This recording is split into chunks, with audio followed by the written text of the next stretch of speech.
আপনি শুরু থেকেই বলছিলেন যে মানে রাজনীতিকরণটা আপনি চান না ক্রিয়াঙ্গনে এবং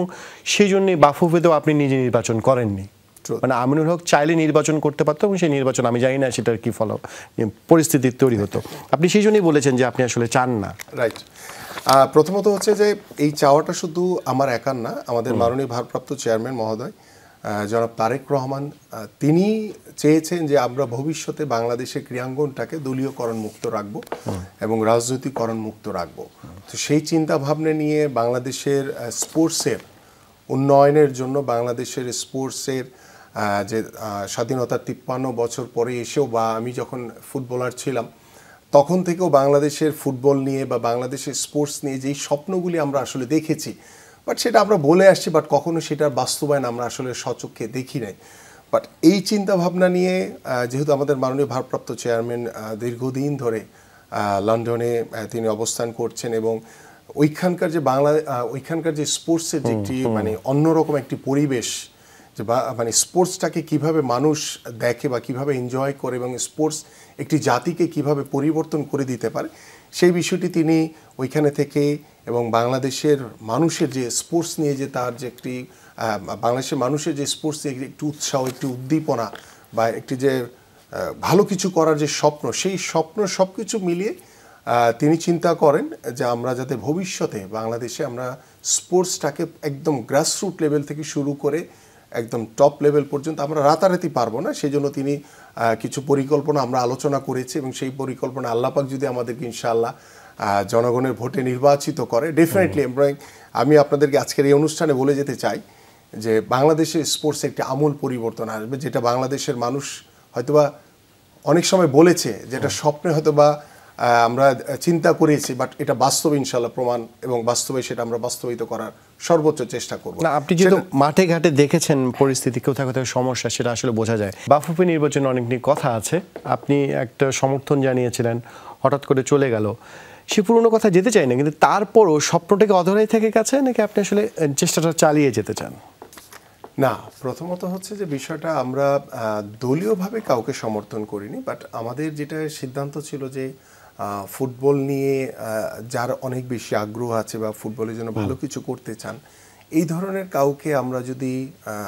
সুযোগ দেই যাতে ফুটবলের ডেভেলপমেন্টটা হয়, ওই চিন্তা ভাবনা নিয়ে অনেকেই আমাদের যারা সাবেক খেলোয়াড় ছিলেন, অনেক সাবেক আপনাদের স্পোর্টসের সাংবাদিক ছিলেন, অনেকেই অনেকের মতামত দিয়েছিলেন আর কি। তো সেই চিন্তা থেকে আমরা অনেকের সাথে পরামর্শ করে আমরা হয়তোবা চিন্তা করেছিলাম যে এইভাবে করলে হয়তোবা ভালো হয়, বাট পরবর্তীতে তো আসলে সিচুয়েশনটা সম্পর্কে আপনারা সকলেই অবগত আছেন। তো পরবর্তীতে যেহেতু আমাদের দলের আমাদের তাবিদ আউয়াল তিনি দাঁড়িয়েছেন, তো যার কারণে আমরা এটা নিয়ে আর তেমন কোনো কথা বলিনি। বাট আমার যেটি প্রশ্ন, মানে যেটি আমরা চেয়েছিলাম বাস্তবে, যেটি আমরা এখনও চাই, যে ভবিষ্যতে যে বাংলাদেশের প্রত্যেকটি সেক্টরেই, মানে বিশেষ করে আমাদের ক্রীড়াঙ্গনে যে জায়গাগুলো রয়েছে, সেখানে আমরা শতভাগ চাই যে কোনো দলীয়করণ যাতে না হয় এবং শতভাগ চাই যাতে কোনো রাজনৈতিককরণ না হয় এবং রাজনৈতিক প্রভাব যাতে না থাকে। কারণ যারা মাঠের যারা ক্রীড়া সংগঠক বা যারা দীর্ঘদিন ধরে বাংলাদেশের ফুটবল বা বাংলাদেশের ক্রিকেট বা বাংলাদেশের বিভিন্ন স্পোর্টসের যে ফেডারেশনগুলি দায়িত্ব নিয়েছেন বা ক্রীড়া পরিষদ থেকে শুরু করে বিভিন্ন জায়গায় যারা কাজ করেছেন, আমরা চাই যে নতুন নতুন মানুষগুলো তারা যাতে আসে এবং যারা পুরাতন রয়েছে, যারা বঞ্চিত হয়েছেন, তাদেরকে নিয়ে আমরা একটা নতুন একটি প্ল্যাটফর্ম দাঁড় করাতে যাই এবং সেখানে শতভাগ আমরা চাই নিরপেক্ষ যারা আছেন তারা আসুক এবং ফুটবল বলেন, ক্রিকেটের বলেন, যারা ভালো কিছু করতে পারবে দেশের জন্য, দেশের ফুটবলের জন্য, দেশের ক্রিকেটের জন্য, ওই ক্রীড়াবিদের জন্য, সে যদি ভিন্ন রাজনীতি মতামত হয় তবুও আপনারা ওয়েলকাম করবেন, তাতেও কোনো সমস্যা নেই। বাট আমরা বারবারই বলছি যে আমরা স্পোর্টসটাকে কোনোভাবেই রাজনীতিকরণ করতে চাই না। তুমি অসাধারণ। এবং এর আগে দেখেছিলাম যখন আমরা টুটুল ভাই ছিলেন আওয়ামী লীগের, তখনও দেখেছিলাম, বা পাপন ভাইদের সময় দেখেছি। আপনি একটু দেখেন 1991 সালের পরে আমাদের ক্রিকেট বোর্ড বলেন, ফুটবল ফেডারেশন বলেন, তখন কিন্তু বিএনপি, আওয়ামী লীগ তারা কিন্তু সবাই ছিলেন। তারপর আপনি 2001-এর পরে দেখেন আপনি, তখন কিন্তু বিএনপি কিন্তু কখনই কোনো মানে ওইভাবে চিন্তা করে নাই যে স্পোর্টসে তারা দলীয়করণ করবে এবং সেটার কিন্তু নমুনা কিন্তু আমরা যদি আপনার 91 থেকে 96 পর্যন্ত আপনি দেখেন, তারপরে 2001 থেকে যদি আপনি 2006 পর্যন্ত দেখেন, তাহলে কিন্তু আপনি বুঝবেন। বাট 1/11-এর পরে এসে যখন একটি রাজনৈতিক দল শতভাগ তারা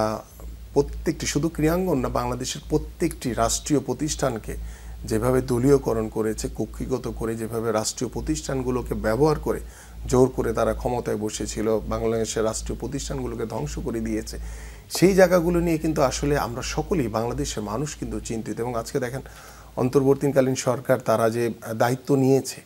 এবং সেখানে কিন্তু দেখা যাচ্ছে যে যেটি আমরা বারবার বলছি যে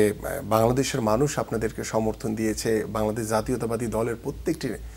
নেতৃবৃন্দ আপনাদেরকে সমর্থন দিয়েছে। সেটা হচ্ছে বাংলাদেশের মানুষের যে প্রত্যাশা, যে চাওয়া, যে বাংলাদেশের মানুষের একটি অবাধ সুষ্ঠু নির্বাচনের যে একটি প্রত্যাশা। গত 15 বছর কেউ ভোট দিতে পারে নাই, এবং বাংলাদেশের এই ক্রান্তিকাল বা যে কোনো সমস্যার সমাধান কিন্তু সকল রাজনৈতিক দল ঐক্যবদ্ধ হয়ে কিন্তু সমাধান করতে পারে। তো সেই ঐক্যবদ্ধ হয়ে কিন্তু আমরা চাই যে একটি সুষ্ঠু নির্বাচন হোক, নিরপেক্ষ নির্বাচনের মাধ্যমে এদেশের জনগণের সরকার প্রতিষ্ঠা।